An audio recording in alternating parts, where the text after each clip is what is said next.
patungkol sa sinabi, no, or ibinulgar, no, ni Senator Erwin Tulfo. Ano nga ba ang ibinulgar ni Senator Erwin Tulfo kahapon sa ating live? May sinibak si PBBM na isang mayaman na USEC Undersecretary ng DPWH na sobrang yaman, sinibak at nilipat ng ibang pwesto. Kasi napakayaman daw, bakit ganon? Sabi ni Erwin Tulfo. Ngayon naman, mga kababayan, meron siyang binulgar. Merong 10 congressman naging kontraktor sa proyekto ng DPWH. Sino-sino kaya itong 10 congressman na to? Nako po, mga kababayan.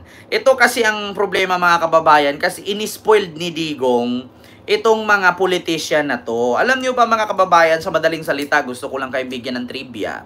Kapag dating po sa usaping politiko, mga kababayan, at pagdating sa usaping proyekto ng gobyerno, kapag ikaw po ay nasa politiko or politician, may ranggo ka sa government, bawal ka pong humawak, no, ng anumang proyekto na may kinalaman sa gobyerno. Kasi may possibility po na makasuhan ka, or alam nyo na kung anong dadanatan, no? Kung ano ang maging kahinatnan ng isang politician. So ito po, mga kababayan, unahin ko lang po itong si Erwin Tulfo. So ano nga ba ito? Ito po, Billionaire News. Talagang nahihiya. May bagong revelasyon si Senador Erwin Tulfo sa umano'y korupsyon sa DPWH. Nako! At ilang kongresista raw ang dawit dito. May babalik si Hana T para sa detalye. Nako, Billionaire News po ito, Sa 10 kongresista ang hindi lang gumagawa ng batas, kontratista o contractor pa sila ng gobyerno. Nako! At konektado raw sila sa posibleng corruption sa DPWH flood control projects. Nako! Hindi ko sila kilala lahat, pero meron mga contractor na kongresista. Pero probably 10 siguro, mga 10 or more.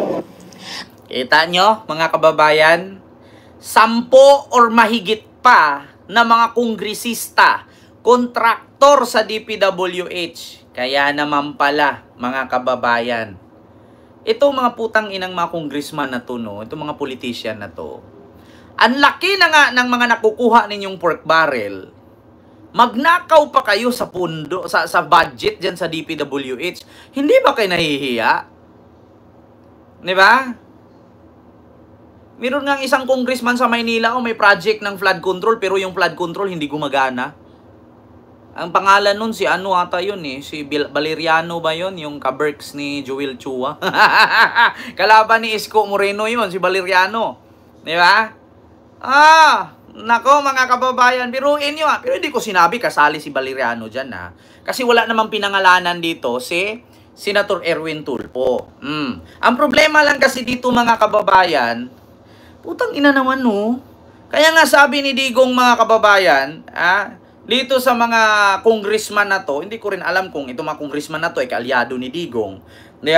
Ito, Digong to congressman. Pakinggan ninyo mga kababayan. Grabe, no? 10 o higit pa. Quezon. Ito, saan ba yun? Tarong F. Okay, so mga congressman daw. Bumabalik ako.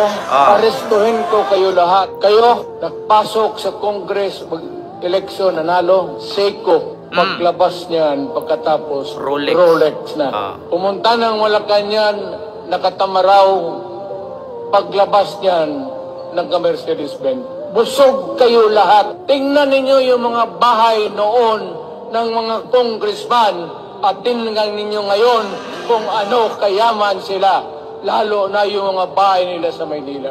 Mga wala kayong prinsipyo, mga putang ina ninyo. Tang ina kung mabalik ako. Diba? Totoo naman yan, sinasabi ni Digong. Ngunit isa sa anak nga dyan, Dawit. Totoo yan sinabi ni Digong na tang ina ninyo mga congressman. Tumakbo kayo pagka-congressman ang relose ko nung nanalo Rolex. Pumunta kayo ng Malacanang ang sasakyan tamaraw pagbalik Mercedes-Benz.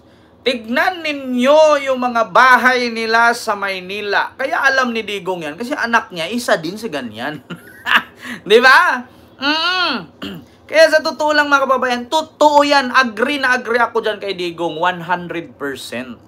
Oh, meron pa nga isang kongresista na magkano lang naman daw sinasahod niya pagiging Lord God, praise the Lord. Tapos yung belt niya, Louis Vuitton. Yung kotse niya, may new baby daw. Yung puti na luxury car, na sports car. Nagkakahalagang 14 million. Yung isa niya, yung, ano ba yun? Rolls Royce. Tapos yung isa naman, di ba?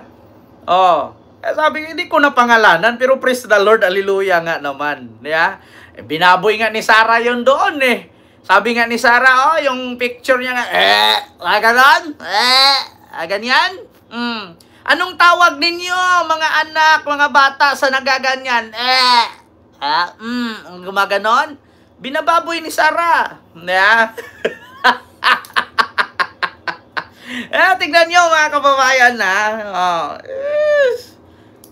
Wala kayong prinsipyo. Pumasok kayo sa Congress, ang relo ninyo siko, pag nanalo Rolex. Yeah. Arestuhin ko kayo lahat. Kayo, nagpasok sa Congress, mag-eleksyon, nanalo, Seiko, paglabas niyan, pagkatapos, Rolex na. Pumunta ng Malacanang, nakatamaraw, paglabas niyan, nagka-Mercedes-Benz. Busog kayo lahat. Tingnan ninyo yung mga bahay noon ng mga congressman at tingnan ninyo ngayon kung ano kayaman sila. Lalo. Tingnan nyo si Pulong ngayon, gaano kayaman. Tingnan mo si Digong ngayon kung gaano kayaman. Sabi ko sa inyo, kaya alam ni Digong yan kasi kita mo naman sa anak niya. Pero tignan ninyo mga kababayan ha, 10 o higit pa na mga congressman. Ken, talo tayo sa senador. Walang problema, ma-midnight, naka-archive lang naman eh. Nakatabi lang. Anytime pwedeng buksan. So ito pa, mga kababayan. Continue natin itong kay Erwin Tulfo. Wala talagang nahihiya. Ano daw? Ang pasabog na yan matapos banggitin ni PBBM sa kanyang SONA ang mga palpak na proyekto. Isa pang revelasyon ni Senator Erwin Tulfo, isang contractor lang ang umano'y nakakuha ng tig 20 billion pesos worth ng mga proyekto sa Oriental at Occidental Mindoro. Kaya raw biluin ninyo, isang contractor company lang ang kumuha ng tag 20 billion worth of project sa government. Halimbawa, ito Maynila, isang kontraktor yan, 20 billion. Ito Batangas, isang kontraktor yan, 20 billion. Kaya hindi natatapos agad. Kasi sinulo lahat. Kaya kung nakita ninyo ngayon, pag umulan bukas ng 3-2 oras, babaha na. Bakit? Kasi yung instead na dapat maraming kontraktor ang kumuha para sabay-sabay na magagawa. Ang problema, kontraktor sa Maynila, kontraktor sa Batangas, example lang kontraktor sa Bulacan, kontraktor sa Pampanga, iisa lang. Paano nangyari yun? Kaya pag sinabay-sabay ang ulan, sabay-sabay din ang baha. Tignan nyo. Tulfo, isang contractor lang ang umano'y nakakuha ng tig 20 billion pesos worth ng mga proyekto sa Oriental at Occidental Mindoro. Kaya raw pinahinto ng Pangulo ang release ng pondo sa flood control programs habang inaaral ang umano'y irregularities nito. Nako. 20 billion sa Oriental, 20 billion sa Occidental, lumobo, and unfortunately, lumalabas, isa lang ang kontraktor. Kita ninyo? Kaya kung magkakaroon ng Senate investigation, bahala na raw ang mga kongresistang sangkot kung sisipot sila dahil may parliamentary courtesy sa mga kapwa-opisyal. Pwede sabihin nyo, teka muna, ayaw naman namin pumunta dyan. Ano ito, bastusan, baka ganun eh. Baka mapahiya naman kami. Nasa kanila kung gusto nilang mag-appear.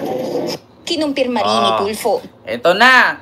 Ngayon, yung 10 o higit pa na mga kongresista na kontraktor dyan sa DPWH, ipapatawag sila. Ngayon, kung hindi sila sisipot, kasi ano daw sasabihin, bastusan, ano to, bulgaran, di dapat hindi kayo nagnakaw mga putang ina nyo, dapat hindi kayo nagkontraktor dyan kasi alam nyo naman ang consequences niyan na kapag nasilip kayo ng kataas-taasan, talagang mabubulgar kayo. Di ba? Oh, ngayon sasabihin nyo, babastusin kayo, ipapakita sa sambayan ng Pilipino, sa taong bayan, na kayo yung kumukontract dyan sa project na yan, na bawal naman talaga. Kasalanan nyo yan. Yeah. Hindi kayo sisipot. Hindi na problema yan ni BBM. Hindi na problema ng taong bayan yan kung malaman kayo, kasi dapat, kung ayaw ninyong mapahiya at kung ayaw ninyong malaman na kurakot kay maputang ina kayo, dapat hindi kayo gumawa ng kabulastugan, di ba? Katiwalian. Di ba? Mahihiya pala kayo eh. Di ba? Natatakot pala kayo eh. Na mabulgar na kayo yun. Di dapat hindi nyo ginawa yan. Di ba? Oo. Kita nyo? Ano to, bastusan? Sabi ni Erwin Tulfo. Ano to, bastusan? Ano to, lalahad? Hindi kami pupunta dyan. Sabi daw. Sabi naman ni Erwin Tulfo, problema na ninyo yon, di ba? Diyos mio Marimar, Kent, bati mo kami mga guard sa Pisay, Lusada, Sergeant Lusada, Sergeant Guerrero, at Sergeant Lusada Jose. Ayan, may kilab shoutout po sa inyo dyan, kay si Romeo Lusada. Di ba? Nako po, ito pa. DPWH Undersecretary Roberto Bernardo ay nasa 3 buwang leave na habang patuloy ang investigasyon. Una nang nagsalita si Senator Amy Marcos na posibleng inalis na ito.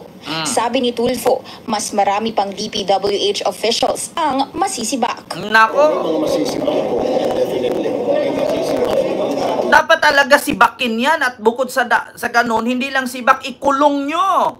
Diba? Kasi dapat itong mga ganitong sitwasyon, mga kababayan, hindi lang dapat sibak yan eh. Dapat ikulong yan. Alam niyo kung bakit? Para hindi pamarisan, katulad kay Sara. Dapat hindi yan kakampihan, dapat litisin yan. Pag napatunayan na may ebidensya, convicted. Pag walang ebidensya, acquittal. Ganun lang naman yun eh.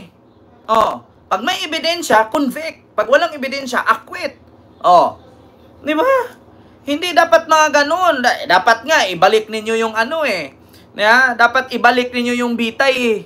Kasi, tingnan nyo, kaya ang lakas ng loob ng mga putang inang politisyan na magnakaw na yan.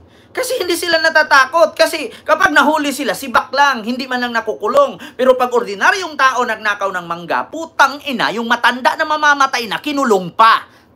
Hindi ba kayo nahihiya? Kaya nga sabi ni PBBM, mahiya naman kayo. Putang ina, yung matanda doon sa Isabela, nagnakaw ng maga, pinakulong ninyo, mga putang ina kayo. Samantalang kayo nagnakaw, putang ina, nalalaman na ng sambayan ng Pilipino, sisibakin lang kayong putang ina ninyo. Kung ako, pareho lang kami utak ni PBBM, ay, higit pa kay Digong ang gagawin ko, hindi lang talaga shoot to kill. Ang gagawin ko, live. Tatagain ko yung liig. Bibitayin ko talaga. Nako, wag ninyong pangarapin mga kababayan na 50 years from now maging presidente ako. Good luck sa inyo.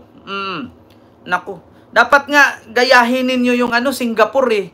Kaya tignan nyo sa Singapore, yung mga politician doon, hindi mo alam, kasabay mo lang sa tren. Walang bodyguard.